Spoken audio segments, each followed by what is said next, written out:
Rahman, Rahman, Raditu Raditu billahi robba billahi rabba Wassalamu Wassalamu yawmiddin bi Muhammadin wa nabiyyin rasul Rabbi zidni ilma Warzuqni fahma. Amin. Amin ya rabbal alamin. Amin. Terima kasih. Baik, sebelumnya kita buka terlebih dahulu dengan bacaan basmalah bersama-sama. Bismillahirrahmanirrahim. Bismillahirrahmanirrahim. Rahim.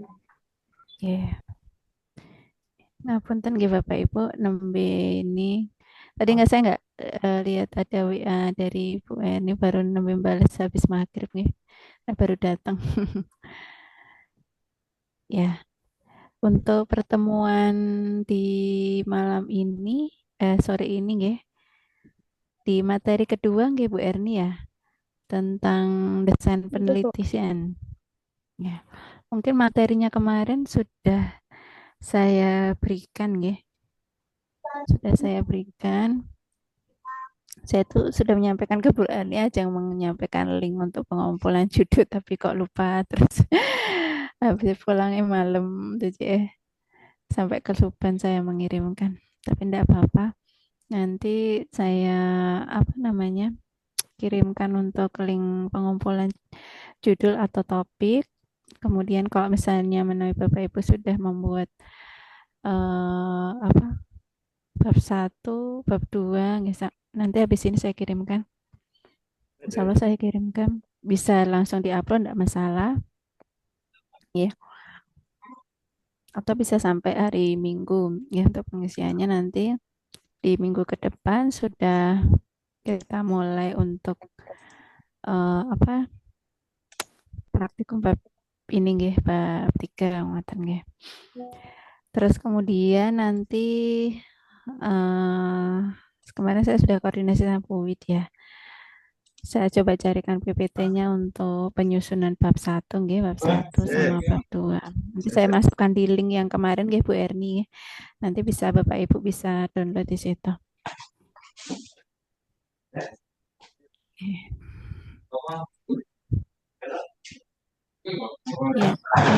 untuk ini saya coba untuk share screen ya untuk materinya. Bentar saya buka terlebih dahulu. Mungkin banyak Bapak Ibu yang WA sayang ya. Ke pagi WA balasnya baru malam, mohon maaf nih Bapak Ibu. Kalau dari kampus itu karena baru suasana akreditasi guys. Jadi persiapan akreditasi. Bentar.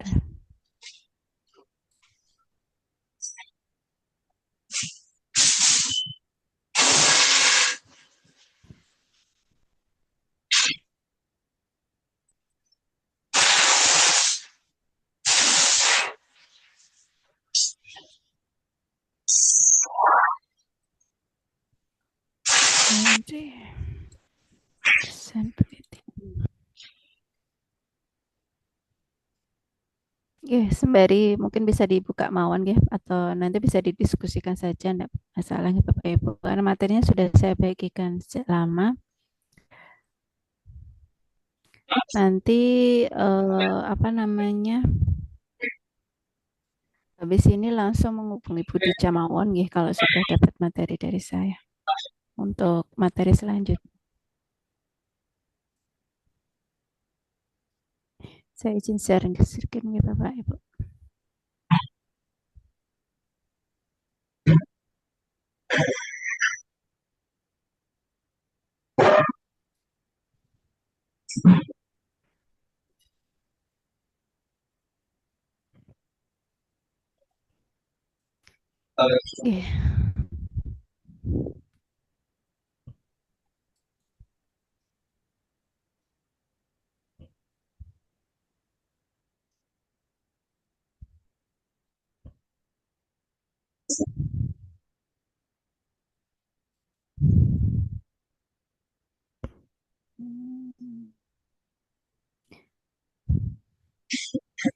Sampun terlihat nggih Bapak Ibu nggih?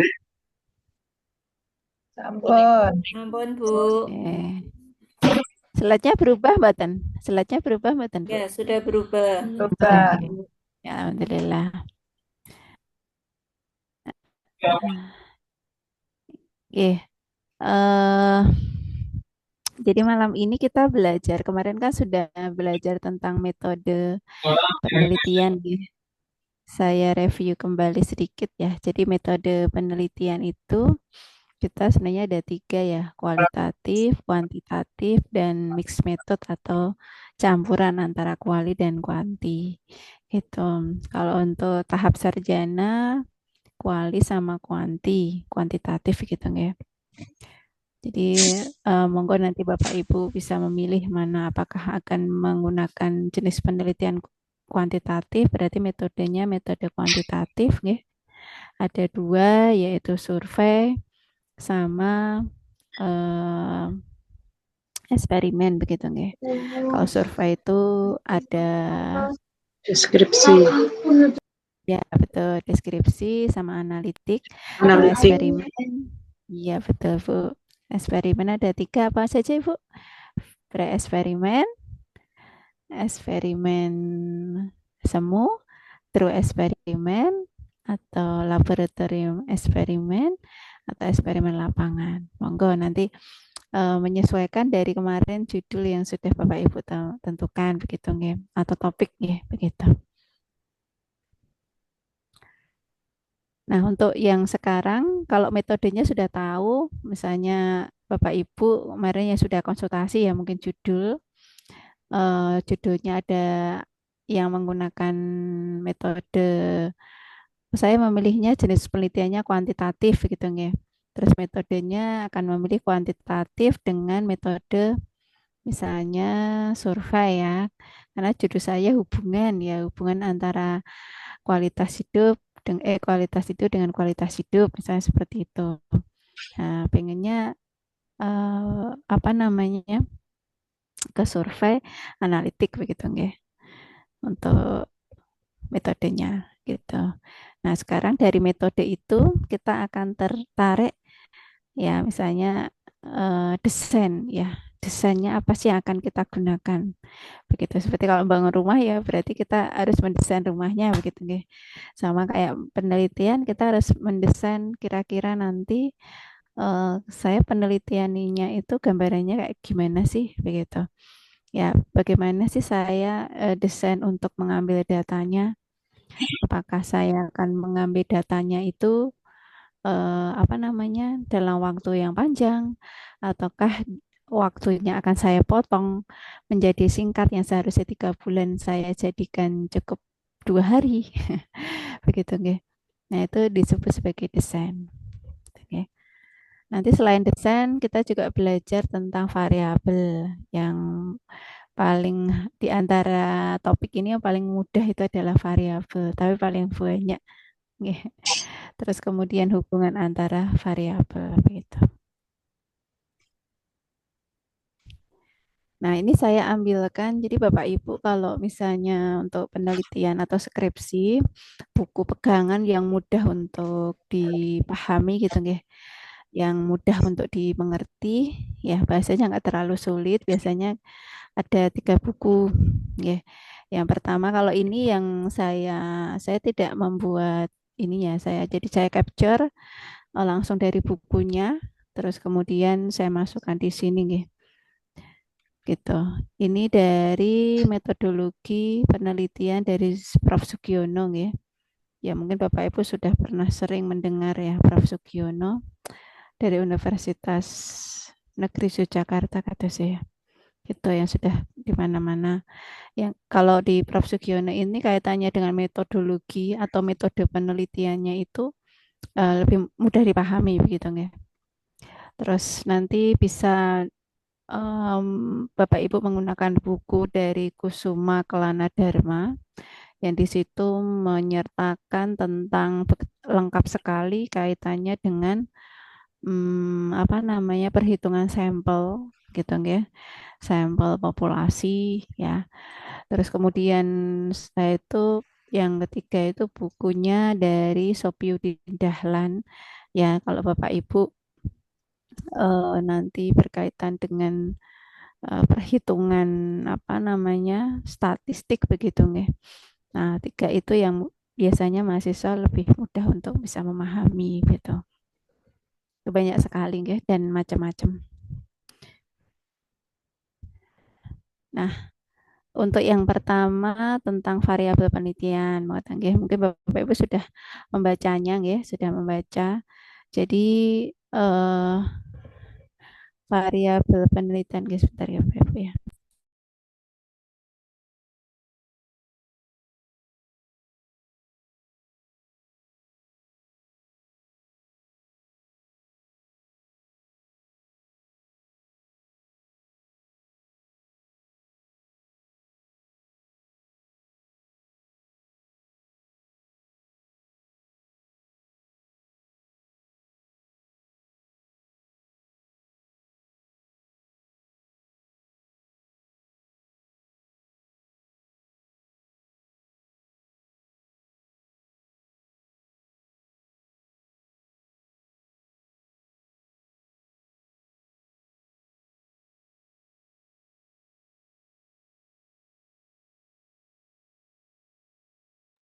Ya, ngapunten ya. Tadi nembe ibu saya manggil. eh Ya, untuk variabel. Jadi variabel penelitian ini disebut sebagai segala sesuatu yang berbentuk apa saja yang ditetapkan oleh peneliti yang dipelajari sehingga diperoleh informasi, kemudian ditarik kesimpulan.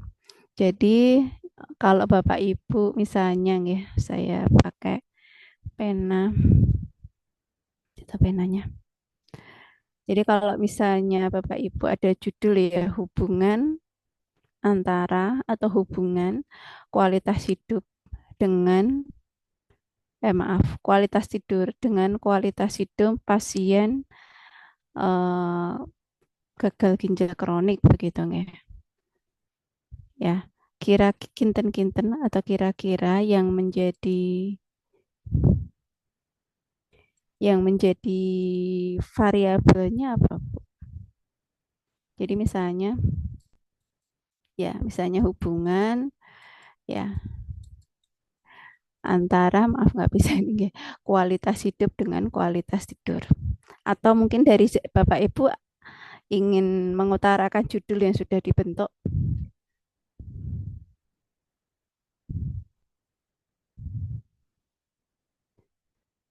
Ada yang ingin dibahas judulnya?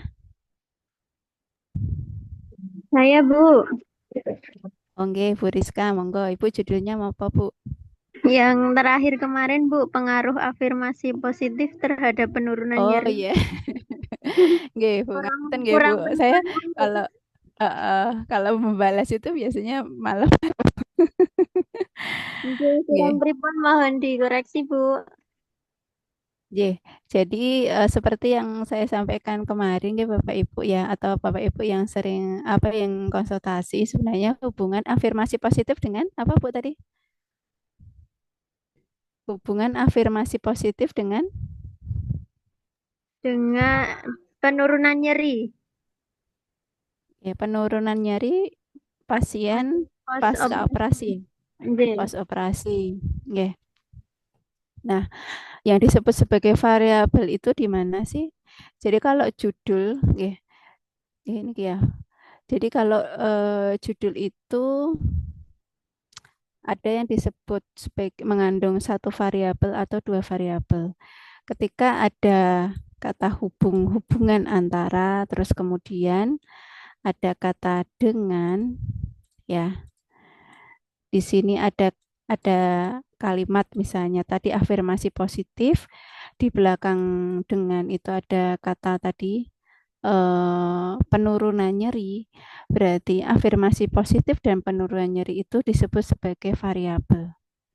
Jadi variabel itu sesuatu yang akan dikerjakan, yang bisa berupa dia kerja, yang bisa diukur begitu. Sehingga dia memiliki variasi. Ya, artinya variasi di sini Misalnya contohnya misalnya nggih, penurunan nyeri antara responden satu, orang dua, orang ketiga dan sebagainya. Ini memiliki variasi. Dia nyeri ringan, sedang, berat. Nah, itu namanya variasi. Tapi kalau misalnya misalnya variabel itu tidak memiliki variasi, contohnya misalnya hubungan misalnya hubungan antara hmm, pendidikan SMA dengan pendidikan SMP begitu nggih. Hubungan antara pendidikan SMA dengan pendidikan SMA gitu. Nah, pendidikan SMP dan pendidikan SMA ini bukan suatu variabel karena dia tidak memiliki variasi. Ya, variasi karena ya SMP, SMA, SMA. Tidak memiliki variasi apa ada SMP 1, SMP 2, SMP 3 begitu enggak ya. Kecuali kalau kata-katanya diganti hubungan tingkat pendidikan dengan misalnya tingkat pengetahuan. Nah, tingkat pendidikan itu memiliki variasi. Ada pendidikan SMP, SD, sarjana, terus kemudian dengan tingkat pengetahuan itu ada baik, cukup, sedang atau pengetahuan nilainya 80, pengetahuan nilainya 90, pengetahuan nilainya 100. Nah, itu memiliki variasi. Ngoten. Jadi, kalau Bapak Ibu akan membuat judul, pastikan bahwa variabelnya itu benar-benar variabel yang memiliki variasi, artinya yang bisa diukur dengan menggunakan alat atau instrumen begitu. Jadi dipastikan dulu, ngoten nggih. Misalnya hubungan pasca operasi dengan penyakit gagal ginjal kronik gitu. Nah, itu tidak memiliki variasi ya. Pasca operasi ya pasca operasi sudah selesai gitu nggih. Tidak ada pasca operasi yang baik, pasca operasi yang jelek atau seperti apa nggih. Gagal ginjal kronik ya gagal ginjal kronik gitu nggih. Jadi tidak memiliki variasi gitu. Kecuali kalau dia nyeri pasca operasi dengan tingkat gagal ginjal kronik atau tingkat gagal ginjal. Nah, itu pasti ada grade-nya. Nah, itu berarti variasi. Jadi kalau dia memiliki variasi, berarti dia variabel. Bisa dibuat menjadi variabel dan dia bisa diukur begitu. Ya, kalau tadi Bu Rizka afirmasi positif dengan tingkat nyeri pasca operasi, afirmasi positif itu asalkan dia memiliki variasi, misalnya afirmasi yang positif yang seperti apa, akan dibuat data seperti apa, yang seperti kemarin kita pertemuan pertama nggih Bapak Ibu nggih. Data itu ada data nominal, ada ordinal, ada interval, ada rasio. Nah, afirmasi positif itu akan dibuat data yang apa? Kalau dia bisa dibuat dalam data nominal, ordinal, interval, atau rasio, berarti dia memiliki variasi. Dia bisa menjadi variabel dan bisa diukur. Gitu. Tingkat nyeri juga sama. Apakah dia akan nyeri ringan, sedang, berat? Oh, berarti dia akan menjadi data ordinal. Berarti dia memiliki variasi karena ada tingkatannya, ringan, sedang, berat. Ya, berarti dia variabel, bisa diukur. Begitu. Betul nggih Bapak Ibu. Jadi kalau dia metode penelitiannya adalah survei yang analitik, ya, survei yang analisis berarti minimal dia ada 2 variabel, yaitu misalnya salah satunya judulnya ada hubungan antara variabel satu dengan variabel yang lainnya, gitu. Jelas nggih Bapak Ibu nggih? Ini Ibu, nanti saged dicek. Nggih pripun Bu Erni? izin bertanya.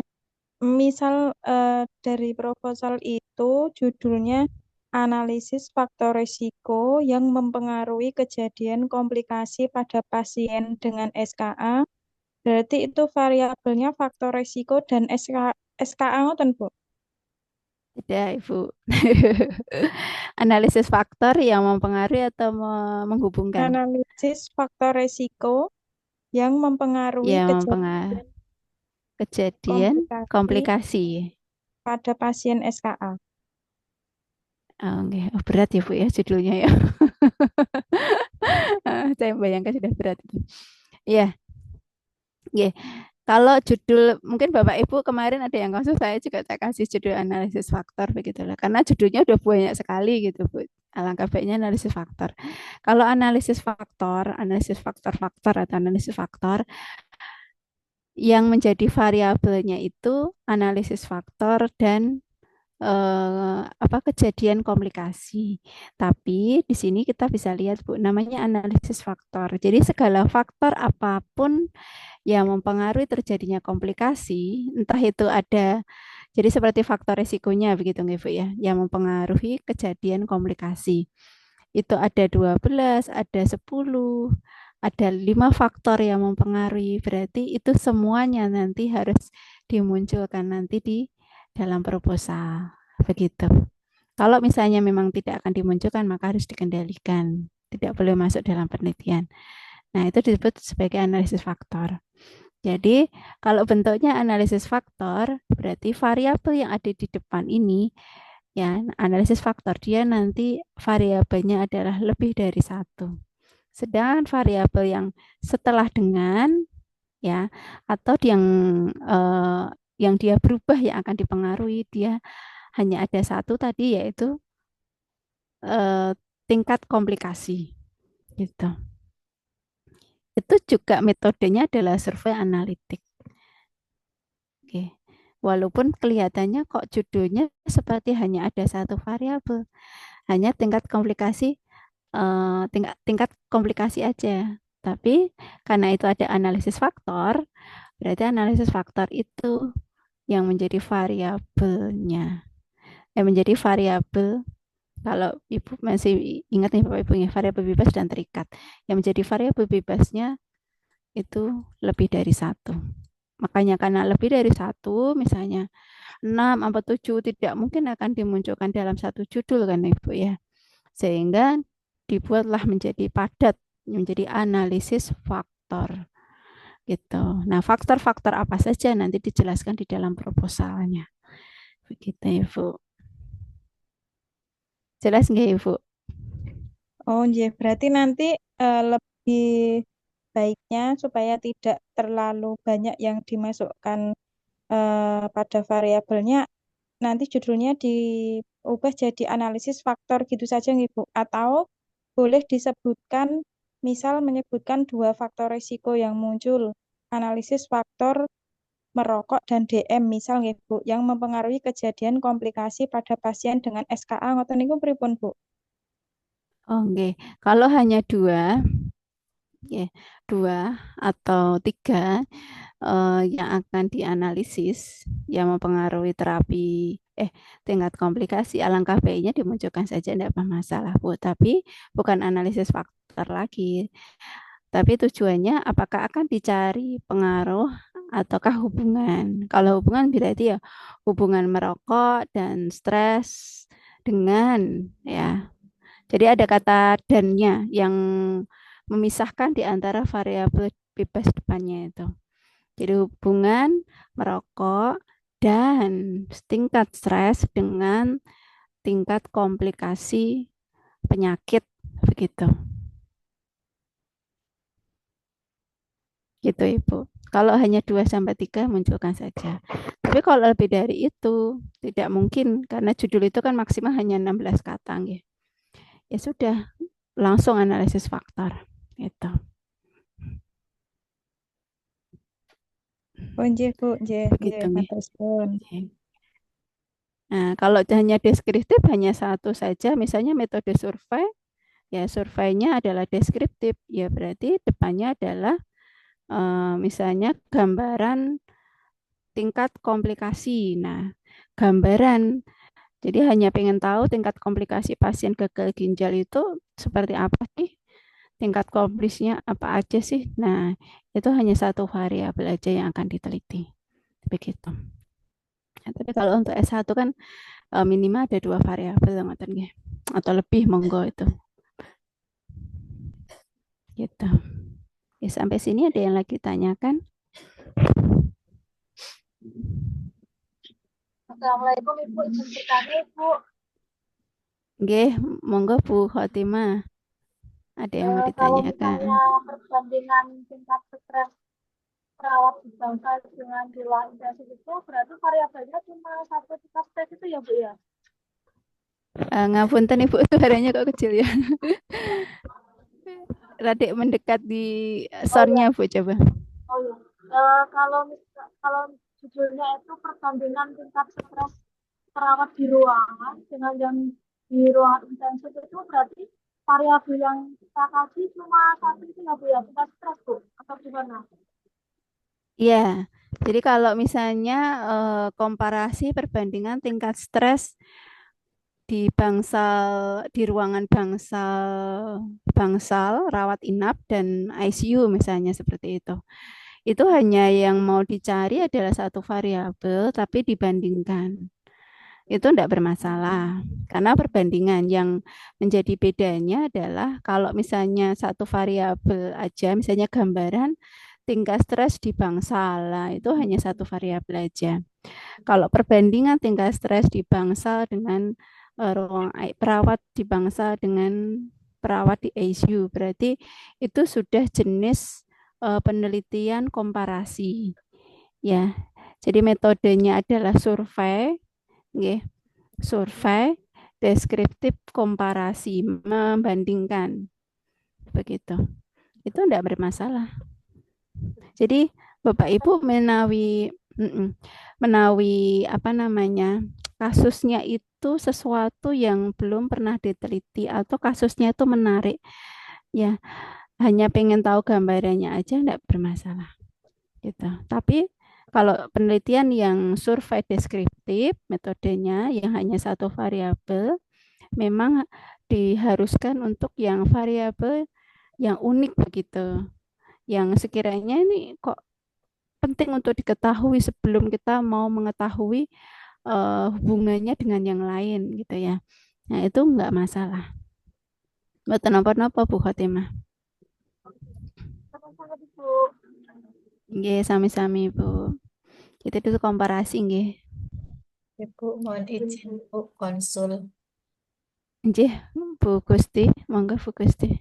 Kemarin saya kan sempat konsul dengan Bu Wiyani nggih, Oh tentang nggih. itu. Kalau kemarin kan saya sudah mengajukan judul itu, terus Bu Yani bilang kalau diganti persepsi gitu ya Bu. Jadi judul saya itu bunyinya hubungan persepsi diet dengan kepatuhan diet DM pada pasien diabetes mellitus di Rumah Sakit PKU Muhammadiyah Yogyakarta. Apakah itu sudah termasuk 2 variabel, Bu? Nggih Bu, nggih Bu. Jadi untuk cara cara yang gampang mudah melihat variabel itu ketika judulnya ada hubungan, misalnya hubungan, terus kemudian di depannya ada kalimat, terus kemudian ada kata dengan, ya Bu ya, terus dengan ada kalimat lagi, terus subjek dan tempat, berarti ini kemungkinan kita bisa prediksi dia adalah ada 2 variabel. Ini variabel 1 dan ini variabel 2. Ada kata pemisahnya yaitu dengan, begitu. Bisa saja judulnya adalah hubungan A dan B, begitu, dengan C. Berarti A dan B ini adalah 2 variabel yang memiliki peran sama. Artinya kalau dia variabel yang mempengaruhi, berarti A dan B ini adalah variabel yang mempengaruhi C. Dan variabel yang dipengaruhi itu adalah si C. Ini ada 3 variabel. Begitu. Ini cara untuk mudah kita melihat letak dari variabel itu di mana sih, begitu. Nah, misalnya persepsi itu ada alat ukurnya, ada instrumennya. dia variasi. Ya, misalnya dia persepsi yang baik, apakah persepsi yang kurang baik ya terhadap dietnya, begitu ya. Oh, berarti itu ada variasi. Setiap pasien DM itu pasti memiliki persepsi diet yang berbeda-beda, begitu. Dengan apa Ibu tadi kok saya lupa? Dengan kepatuhan diet pada pasien Ya, diabetes mellitus. iya. Oke, kepatuhan itu juga ada instrumennya. Kita bisa memberikan variasi di dalam kepatuhan itu, apakah akan dibuat tingkatan kepatuhan yang baik, cukup, dan kurang, ataukah kepatuhan yang tidak memiliki tingkatan, misalnya adalah kepatuhan yang baik dan tidak, begitu. Atau kepatuhan itu akan kita lihat dalam skor angka, interval misalnya kepatuhan yang nilainya 80 atau 90 begitu. Itu Ibu. Baik Bu Yani, matur sembah nuwun. Ye. Begitu Bapak Ibu. Jadi untuk mudahnya kita melihat mengenal variabel. Kenapa kita harus mengenal variabel ini? Karena ini nanti yang akan menentukan kita untuk melangkah selanjutnya. Jadi kita harus bisa mendeskripsikan variabel yang akan kita teliti itu di lapangannya nanti. Misalnya kayak kepatuhan diet begitu nggih. Variabel kepatuhan diet itu maksudnya seperti apa sih? Oh, kepatuhan itu adalah misalnya sikap perilaku untuk taat ya, atau perilaku untuk taat eh, terhadap diet yang sudah diprogramkan. Taatnya siapa? Taatnya oleh responden yang diketahui setelah dia mengisi kuesioner misalnya seperti itu. Jadi harus bisa dideskripsikan. Nah, nanti dari variabel yang dideskripsikan ini sesuai dengan lapangan, ini yang akan dikembangkan menjadi apa Ibu? Menjadi siapa populasinya, apa alat ukurnya, terus kemudian di manakah saya akan mendapatkan mengukur variabel itu, di manakah tempatnya, berapa lama saya akan mengukurnya, bagaimana saya caranya mengukur nanti variabel itu di lapangan, gitu. Yang disebut sebagai definisi operasional. Gitu. Jadi makanya tadi variabel itu adalah sesuatu yang yang bisa dikerjakan dan dia memiliki variasi. Gitu. Nih Bapak Ibu nih. Jadi ada dua yang penting di dalam penelitian yang metode survei analitik gitu nggih. Minimal ada dua variabel, yaitu variabel independen dan variabel dependen. Nggih. Variabel dependen saya bahas yang ini dulu biar bisa nitik itu di mana begitu. Variabel dependen artinya variabel yang dia tergantung. Tergantung artinya variabel itu bisa berubah menjadi baik, berubah menjadi yang kurang atau yang cukup baik. Dia perubahannya tergantung oleh variabel independen. Maka letak di judul variabel dependen itu adalah di belakang dengan atau di depannya subjeknya. Misalnya hubungan hubungan persepsi diet dengan kepatuhan diet pasien diabetes mellitus. Maka yang menjadi variabel dependen yang akan dicari perubahannya itu seperti apa, yang menjadi problemnya, masalahnya adalah kepatuhan diet. Gitu. Itu yang menjadi variabel dependen. Walaupun di sini tidak ada pengertiannya ya Bu ya. Jadi saya menggambarkan cara mudahnya itu. Jadi variabel dependen dia merupakan variabel yang berubah karena dipengaruhi oleh sesuatu dan perubahannya itu merupakan bagian dari problem penelitiannya. Makanya kemarin kalau ada yang konsul sama saya WA, saya selalu tanya, saya mengajukan hubungan diet persepsi dia dengan kepatuhan diet. Saya tidak akan menanyakan persepsi diet dia. Yang akan saya tanyakan, ada masalah apa dengan kepatuhan dietnya Bapak Ibu, begitu. Ibu, gitu ya. Ada masalah apa kepatuhannya? Apakah memang tidak patuh? Kenapa kok mereka tidak patuh? Alasannya apa? Nah, itu namanya adalah variable dependent atau problemnya yang letaknya di belakang memang sebelum dia subjek. Gitu. Itu yang nanti harus dibuat di latar belakang terlebih dahulu, bukan variabel independen. Kalau variabel independen ini adalah variabel yang disebut sebagai prediktor stimulus atau faktor risiko. Yang letaknya dia di depan.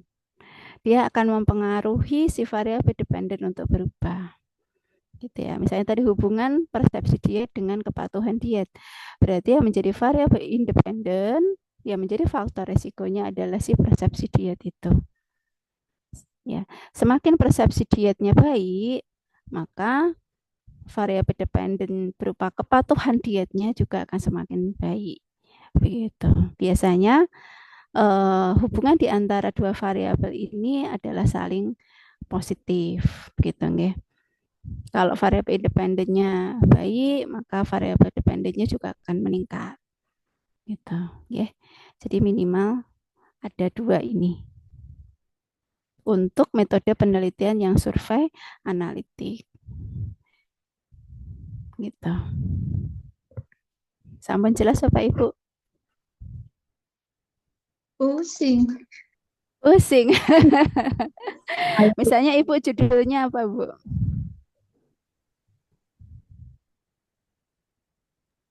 Bu, derek konsel ya, Bu. Oh, nggih, monggo Bu Fajri. Ya. Untuk judul saya itu hubungan antara status sosial ekonomi keluarga dengan kejadian stunting di Desa Selopamioro.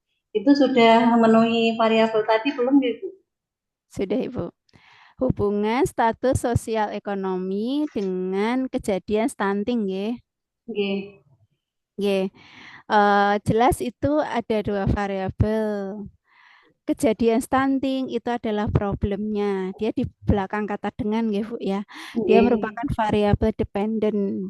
Dependen itu dia berubah tidaknya ada kejadian stunting atau tidak ada kejadian stunting, kemungkinan dipengaruhi oleh variabel independen. Siapa independennya? Adalah sosial ekonomi. Gitu. Jelas ya Bu. Terima kasih Ibu. Iya, betul. Jadi kejadian stunting itu variasi kan ada yang stunting, ada yang kasus stunting, ada yang tidak gitu.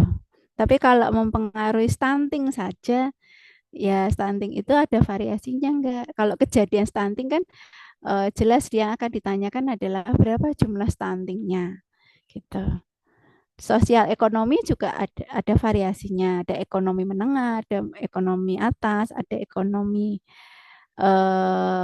bawah. Nah, itu juga ada variasinya. Jadi mereka sudah disebut sebagai variabel, bisa diukur begitu. Ibu, terima gitu, kasih. Ibu. Iya. Iya, sami-sami, Ibu. Iya.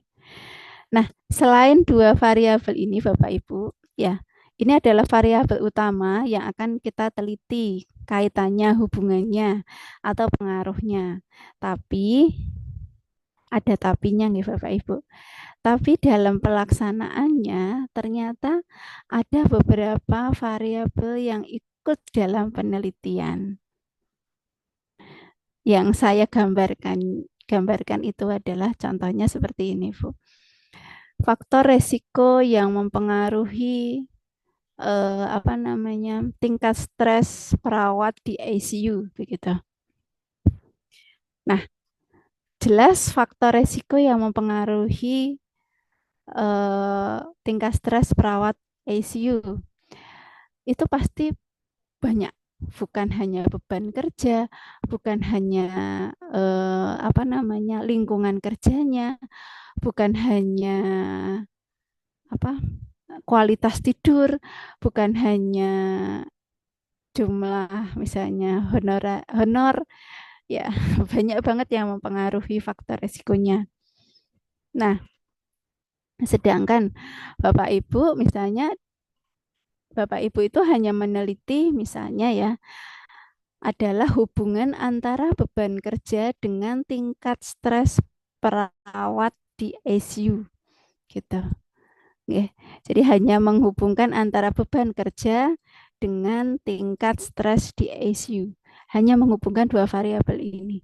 Tapi kita harus lihat lagi Bapak Ibu bahwa tingkat stres dari seorang perawat di ICU itu bukan hanya dipengaruhi oleh beban kerja, tetapi ada banyak faktor yang mempengaruhi.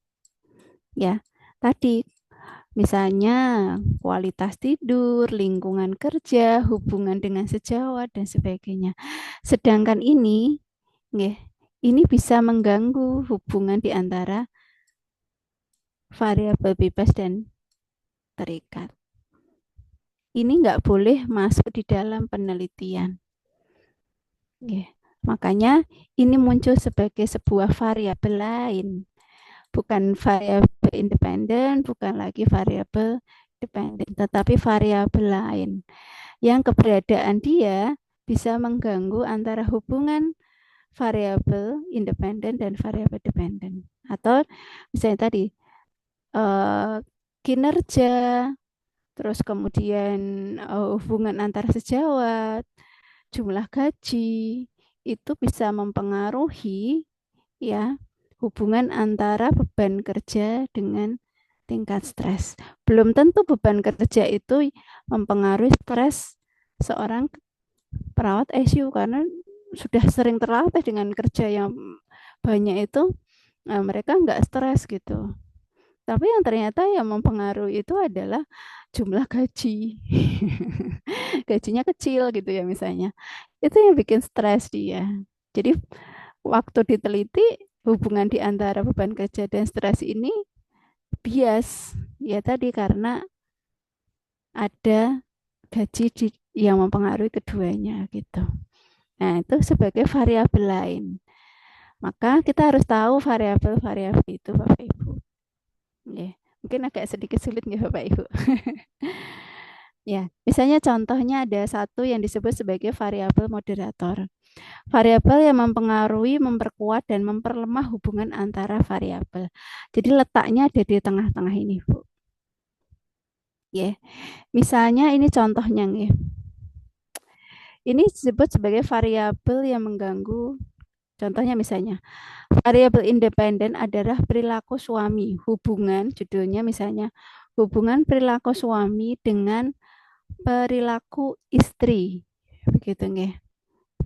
Tapi pada kenyataannya tidak semua perilaku suami itu menentukan perilaku istri. Ya, misalnya istrinya jadi sering marah-marah, bukan karena suaminya misalnya telat memberi gaji, bukan karena suaminya nggak sayang. Ternyata apa? Karena sudah stres dengan misalnya jumlah anaknya yang banyak, misalnya ya. Terus kemudian tingkah anaknya begitu nggak bisa diatur dan sebagainya. Itu yang bikin stres si istri. Padahal Bapak Ibu akan meneliti perilaku suami dan perilaku istri. Gitu. Ini sebagai variabel moderator. Jadi mengganggu hubungan di antara keduanya. Maka ini juga harus dihilangkan. Harus dicegah jangan sampai masuk. Ya, caranya bagaimana? Ya memilih responden, si istri, semua responden yang akan dilakukan sampel yang dibuat untuk penelitian itu disamaratakan. Contohnya misalnya yang memiliki jumlah anak 3. Jadi semua respondennya memiliki jumlah anaknya 3 semua. Ya. Jadi ini tidak akan masuk untuk mempengaruhi. Jelas hanya perilaku suaminya. Karena jumlah anaknya semuanya 3. Gitu. Itu namanya adalah variabel moderator. Ada lagi misalnya kayak produktivitas kerja. Kerjanya seorang perawat, misalnya Bapak Ibu yang meneliti motivasi kerja, hubungan motivasi kerja dengan produktivitas kerja seorang perawat. Nah, produktivitas kerja seorang perawat itu ternyata bukan hanya motivasi aja yang mempengaruhi, tetapi juga kepemimpinan. Nggih. Dia motivasinya bagus, tapi kok produktivitas kerjanya kok turun? Karena apa? Karena gaya kepemimpinannya yang otoriter, gaya kepemimpinannya yang diktator, ya suka memerintah, itu yang bikin stres sehingga produktivitasnya kerjanya turun, gitu. Nah ini yang harus dihilangkan, jangan sampai masuk. Kalau misalnya Bapak Ibu benar-benar hanya ingin meneliti motivasi kerja dengan produktivitas kerja. Ya, berarti pilihlah sampel atau perawat yang dia kerja ya di bawah kepemimpinan yang demokratis semuanya demokratis gitu ya. Jelas itu variabel moderator sudah dikendalikan atau tidak akan masuk mempengaruhi begitu. Gitu Bapak Ibu. Itu namanya adalah variabel moderator. Oke. Saya lanjutkan nanti kalau ada diskusi bisa. Ada disebut juga variabel intervening.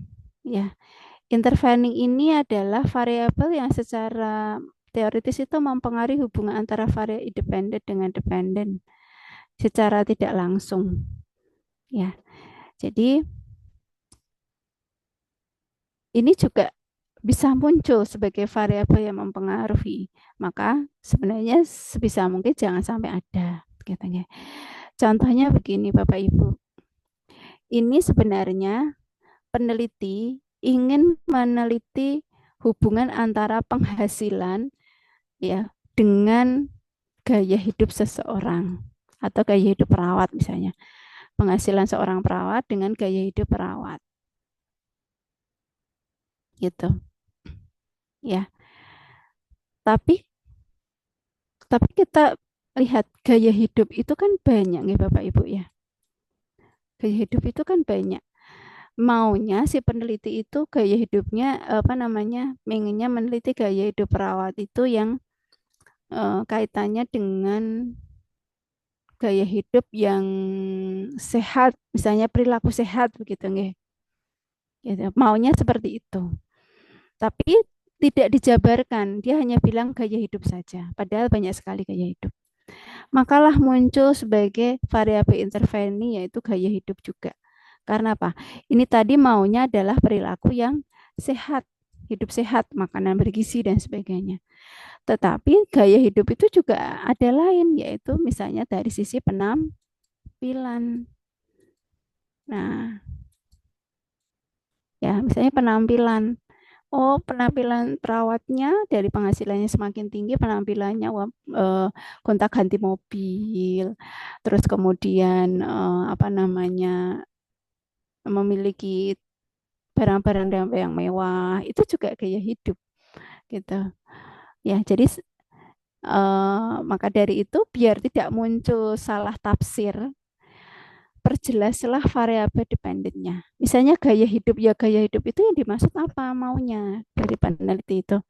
Ya sudah gaya hidup misalnya perilaku hidup sehat dan bersih, ya sudah itu berarti langsung saja gaya hidup perilaku hidup sehat dan bersih. Diperjelas begitu. Ya, jadi jangan sampai memberikan makna yang lain.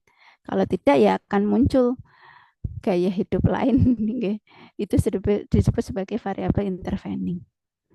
Ya, karena kenapa bisa muncul? Karena ketidakjelasan dari variabel dependennya atau problemnya, gitu. Masih terlalu luas. Contohnya lagi apa sih? Misalnya hubungan antara beban kerja dengan konsep diri perawat misalnya, nggih. Konsep diri perawat. Bapak Ibu kan tahu nggih, konsep diri itu kan banyak nggih. Ada peran diri, ada identitas diri, ada ideal diri kan banyak sekali. Nah, ini bisa muncul intervening di sini. Nggih. Ini bisa muncul konsep diri lagi. Ya, misalnya peran diri. Gitu.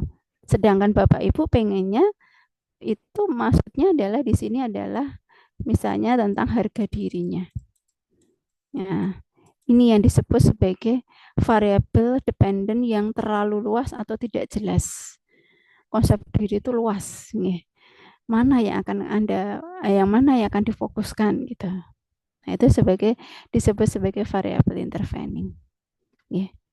Ya, karena ketidakjelasan dari variabel dependennya. Terlalu luas begitu, nggih. Variabel yang berikutnya adalah variabel kontrol. Kenapa disebut kontrol? Karena variabel ini harus dikendalikan, ya, tidak boleh masuk di dalam penelitian. Contohnya tadi adalah misalnya faktor resiko yang mempengaruhi stres perawat ICU. Ya. Faktor resikonya kan banyak nggih Bapak Ibu nggih. Sedangkan Bapak Ibu itu hanya pengen melihat dari hubungan beban kerja dengan stres di perawat ICU begitu. Tapi Bapak Ibu lupa bahwa stres itu yang mempengaruhi bukan hanya beban kerja tapi kinerja, alhamdulillah, kepemimpinan, kondisi pasien, gaji. Nah, ini Bapak Ibu lupa untuk kendalikan. Sehingga dia masuk ke dalam penelitian. Ini, masuk ke sini. Maka hasilnya antara variabel